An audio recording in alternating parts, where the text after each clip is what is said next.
In Nigeria's northwest, a catastrophic cycle of mass killings and kidnappings has birthed a major controversy. Sheikh Ahmed Gumi. Gumi, a prominent Islamic cleric, has spent years meeting with armed bandits. He claims he's working for peace, pushing for government amnesty and dialogue. But to many Nigerians, this is an insult. They see Gumi as an apologist for terrorists. The question is Gumi a genuine peacemaker? Or is his argument fundamentally flawed? We must first understand Gumi's core defense. He argues the bandits are not ideological terrorists like Boko Haram. Gumi insists they are the victims of a tribal war and systemic neglect.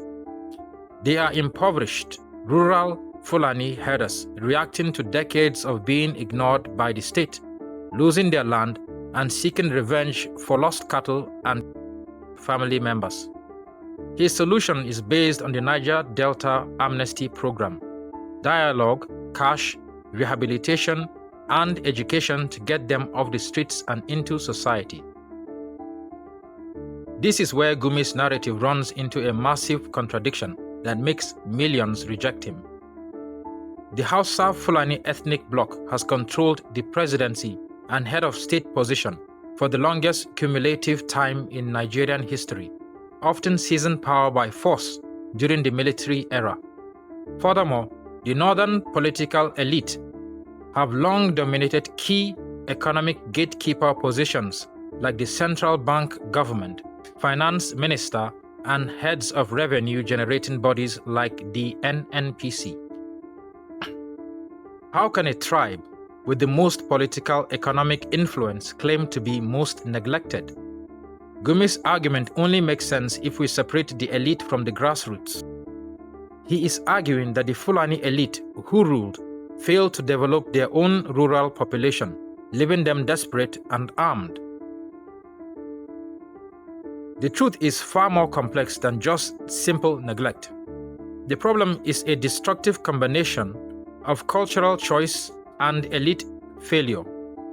For decades, the government has run the National Commission for Nomadic Education, but it has largely failed. Why? Because the pastoralist culture often prioritizes the cow over the certificate. Many nomadic parents view the modern education as irrelevant or even dangerous, fearing it would alienate their children from herding, their main economic activity. Meanwhile, the political elite, who were in power, failed to properly fund and manage these programs, leading to corruption and poor execution. The result? A massive population of uneducated, rural, and economically vulnerable youth. This failure, this massive pool of uneducated youth, is the engine of the banditory crisis. The lack of a job or a marketable skill means the opportunity cost of becoming a bandit is zero.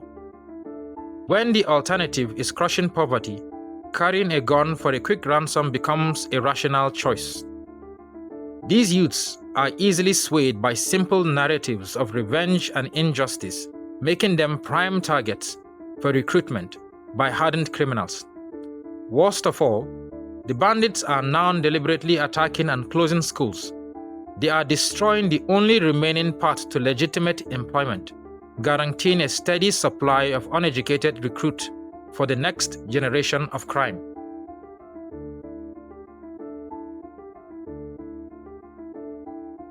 This is not just random violence.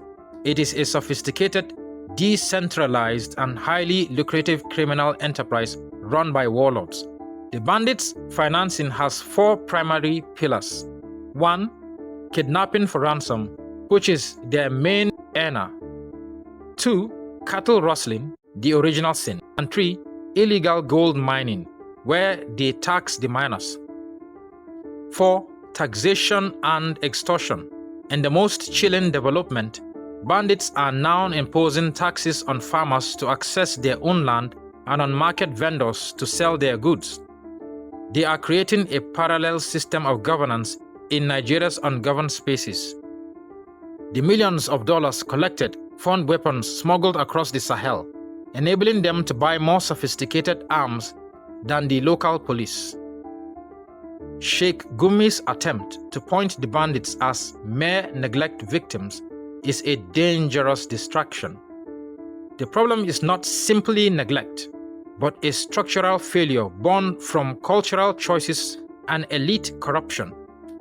Giving amnesty without addressing the local crisis and the lack of opportunity will achieve nothing but validating violence and guaranteeing the next generation of criminals. To solve this, Nigeria needs a solution that tackles the cultural barriers to education, reforms the corrupt elite, and crushes the criminal economy.